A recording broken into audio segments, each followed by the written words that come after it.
ನಮಸ್ಕಾರ ಎಲ್ರಿಗೂ. ಬಹಳ ದಿನಗಳಿಂದ ನಾವು ಕಾಯ್ತಾ ಇದ್ದಂತಹ KS ರೀ ಎಕ್ಸಾಮಿನೇಷನ್ ಡೇಟ್ಗಳು 29 ಡಿಸೆಂಬರ್ 2024ರಂದು ಫಿಕ್ಸ್ ಆಗಿದೆ. ಸೊ ಈಗೆಲ್ಲರೂ ಕೂಡ ಬಹಳ ಬೇಗ ನೀವು ಪ್ರಿಪರೇಷನ್ ಸ್ಟಾರ್ಟ್ ಮಾಡಬೇಕು. ಬಹಳ ವಿದ್ಯಾರ್ಥಿಗಳ ಒತ್ತಾಯದ ಮೇರೆಗೆ ನಾವು ಮತ್ತೆ KS ಪ್ರಿಲಿಮ್ಸ್ ಕ್ರಾಶ್ ಕೋರ್ಸ್ ಮತ್ತು KS ಪ್ರಿಲಿಮ್ಸ್ ಟೆಸ್ಟ್ ಸೀರೀಸ್ ಅನ್ನ ಲಾಂಚ್ ಮಾಡ್ತಾ ಇದೀವಿ. ಇದೇ 7ನೇ ಅಕ್ಟೋಬರ್ 2024ರಂದು ಇದು ಸ್ಟಾರ್ಟ್ ಆಗ್ತಾ ಇದೆ. ಯಾರಿನ್ನು ಜಾಯಿನ್ ಆಗಿಲ್ಲ ಬಹಳ ಬೇಗ ನೀವು ಜಾಯಿನ್ ಆಗಬೇಕು. ಇದಕ್ಕೆ ಬಹಳ ಹೈ ಕ್ವಾಲಿಟಿ ಟೆಸ್ಟ್ ಸೀರೀಸ್ ಇದೆ, ಬಹಳ ಹೈ ಕ್ವಾಲಿಟಿ ಕ್ಲಾಸಸ್ಗಳಿದ್ದಾವೆ. ನಿಮ್ಗೆ ಇರುವಂತದ್ದು ಕೇವಲ 75 ದಿನಗಳು ಮಾತ್ರ. ಸೊ ಹಾಗಾಗಿ ನೀವು ಕಾನ್ಸಂಟ್ರೇಷನ್ ಮಾಡಿ ಓದಬೇಕು. ಹಿಂದೆ ನೋಡಿದಂತಹ ಒಂದು ಕ್ವಾಲಿಟಿ ಏನಿದೆ ಅದೇ ರೀತಿಯಂತಹ ಕ್ವಾಲಿಟಿ ಪೇಪರ್ ನಿಮಗೆ ಬರುವಂತದ್ದು. ಸೊ ದಯವಿಟ್ಟು ಅದನ್ನ ಅಂಡರ್ ಎಸ್ಟಿಮೇಟ್ ಮಾಡಬೇಡಿ. ಸೊ ಒಳ್ಳೆ ಕ್ವಾಲಿಟಿಯಾಗಿ ಓದ್ಕೊಂಡ್ರೆ ಮಾತ್ರ ನಿಮಗೆ ಒಳ್ಳೆ ಮಾರ್ಕ್ಸ್ ಬರೋದಕ್ಕೆ ಸಾಧ್ಯ.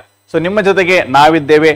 ಸೊ ಗ್ರೇಸ್ IAS ಇರುತ್ತೆ. ಡೇಟ್ ನೆನಪಿಟ್ಕೊಳ್ಳಿ, 7ನೇ ಅಕ್ಟೋಬರ್ 2024 ನಿಮ್ಮ ಒಂದು ಭವಿಷ್ಯವನ್ನ ಬದಲಾಯಿಸುವಂತಹ ಒಂದು ಡೇಟ್ ಇದು. ಸೊ ಆದಷ್ಟು ಬೇಗ ಸ್ಕ್ರೀನ್ ಮೇಲೆ ಕಾಣ್ತಾ ಇರುವಂತಹ ನಂಬರ್ಗೆ ಫೋನ್ ಮಾಡಿ ಜಾಯಿನ್ ಆಗಿ.